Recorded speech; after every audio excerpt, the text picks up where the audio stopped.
Okay, so I want to go ahead and continue my coverage over Ultimate Wolverine because I really do love this series a lot. I'm loving almost every single Ultimate book. But here's the thing, because when it comes to Ultimate Wolverine, the fourth issue, it's really more of two things happening in this book, but spread out over 21 pages. And unfortunately, really can't do much for video when it comes to just one single issue, kind of focusing on two things. And that's really it. I kind of feel like they kind of dragged this story out. And so for today's video, we're going to cover the fifth issue as well, that also introduces Ultimate Sabertooth. Now, with that being said, diving into the opening pages for the fourth issue, we are technically being reminded about what happened in our last video. You see, for Ultimate Wolverine, he was sent after Kitty Pryde and also Gambit. Now, for Kitty Pryde, once she saw Logan, she was able to recognize who he was, knowing that he was somebody close to her. And so you had Kitty Pryde being able to begin the process of jogging the mind of Logan to hopefully help him remember who he truly is. Now, with that being said, when it comes to the opening pages of this issue, we're picking up in the mind of Logan. And I kind of like this because it's really more the book telling us okay, it's Logan right now battling between himself, his past and current self, because right now we're picking up with this wolf version of himself in his mind. Now, this wolf version of himself in his mind is just scarred all over, kind of hinting at the idea the man has gone through a lot. Even though he does have a healing factor, those scars are still buried deep inside his mind. Now, with that being said, while you have us inside the mind of Logan, outside his mind, you have different scientists right now trying to do different tests on the mind of Logan. And they kind of realize that his mind's beginning to work differently than what they're used to seeing. Now they're kind of wondering one thing: where is Logan's doctor?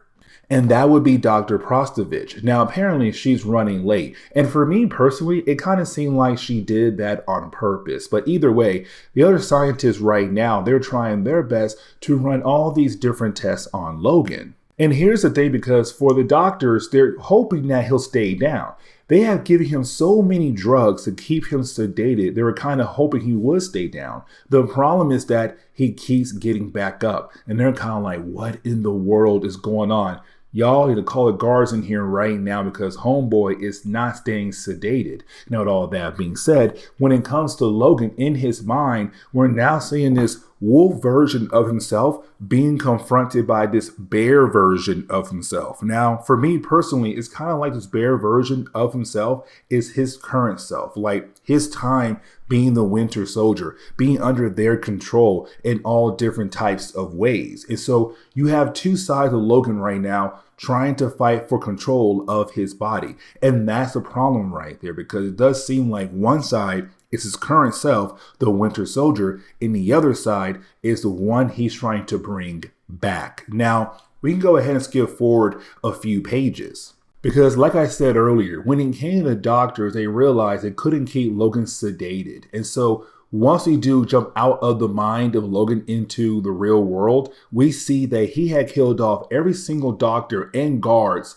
in that one particular room. But luckily for the survivors, you did have the Dr. Prostovich walk into the room to stop him. Now, she's kind of wondering okay, we need to figure out how to get him back under our control. What can we do?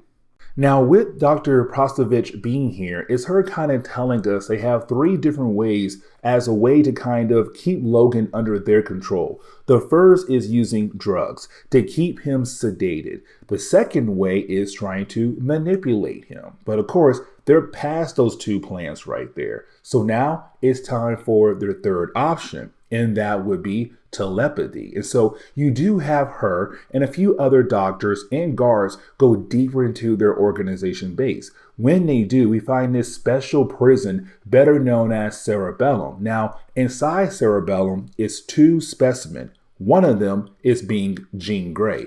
The other one is just the brain of Charles Xavier. Now, we also learn here that most of the Omega level mutants have been killed off by this point in the Ultimate Marvel timeline. the last one supposedly is Jean Grey here. So we're kind of left to wonder what happened to like Iceman or other kinds of Omega level mutants. But as we dive into Ultimate Wolverine issue number 5, we're really picking up with the character known as Sabretooth. Now, here's the thing, because at first, it kind of seems like he's just your regular bartender and that's really it. But in reality, for Sabretooth here, he's part of an underground system that helped mutants escape from this nation. And matter of fact, after you have everyone leave his bar, we kind of find out he has 2 mutants right now that he is trying to help out. That will be Artie and also Leech. Now, I love these characters a lot, and the reason why, because we have been covering the X-Men for a good while on my channel, the main Marvel Universe X-Men. These 2 characters were part of the original X-Factor team when it came to Cyclops, Iceman, Jean Grey, Angel, and also Beast. But either way, it's him right now trying his best to get these 2 out of the nation. Now, while you have Sabretooth take the trash out for the night,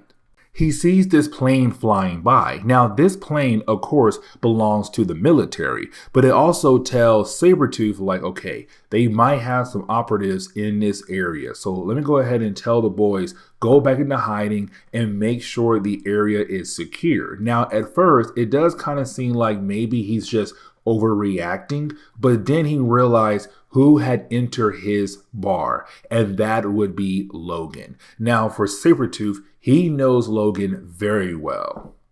And so, of course, you have Sabretooth realize that Logan is not technically there. Like, yes, he's there, but they have messed with his mind. That technically right now, he is just an empty vessel to be used by, well, Colossus people. And so you have the 2 guys who are going to fight against one another.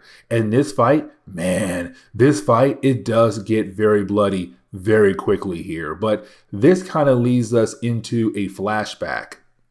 And with this flashback, we're kind of discovering here that these 2 characters were very close with one another. But here's the thing, because it's also Logan asking Sabretooth to make sure that if he does get captured by Colossus people, that he does not want to become their puppet. Meaning that he was asking Sabretooth way back then to go ahead and kill him off. And so with that being said, when it comes to Sabretooth, he remembers what Logan had asked him to do.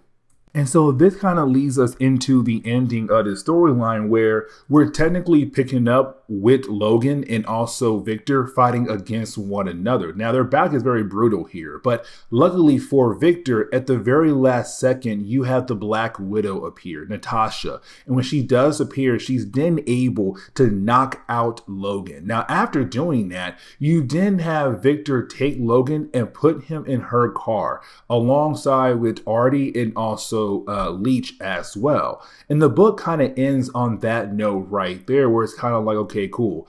They were able to grab Logan. The question is, can they bring him back over to their side? But this is where we're going to end today's comic book video. So please leave me a like down below and subscribe. But guys, see y'all next time. Later.